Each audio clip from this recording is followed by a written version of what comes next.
Martin ನಿರ್ಮಾಪಕರು ಚಿತ್ರದ trailer ಅನ್ನ ಬಿಡುಗಡೆ ಮಾಡಿದ್ದಾರೆ. ಧ್ರುವ ಸರ್ಜಾ ನಟಿಸಿರುವ ಈ ಕನ್ನಡ ಸಿನಿಮಾವನ್ನ ಎಪಿ ಅರ್ಜುನ್ ನಿರ್ದೇಶಿಸಿದ್ದಾರೆ.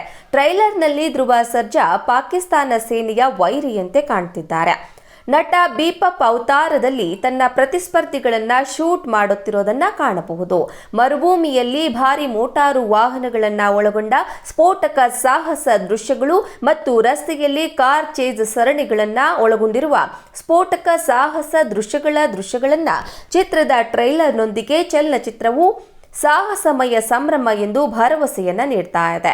2021ರಲ್ಲಿ ಮಹಡಿಗಳನ್ನ ಪ್ರಾರಂಭಿಸಿದ ಮಾರ್ಟಿನ್ ಅನ್ನ ಉದಯ್ ಕೆ ಮೆಹ್ತಾ ಮತ್ತು ಸೂರಜ್ ಉದಯ್ ಮೆಹ್ತಾ ನಿರ್ಮಿಸಿದ್ದಾರೆ. ಬಹುಭಾಷೆಗಳಲ್ಲಿ ಬಿಡುಗಡೆಯಾಗಲಿರುವ ಈ ಚಿತ್ರ ಅಕ್ಟೋಬರ್ 11ರಂದು ವಿಶ್ವದಾದ್ಯಂತ ತೆರೆಗೆ ಬರಲಿದೆ.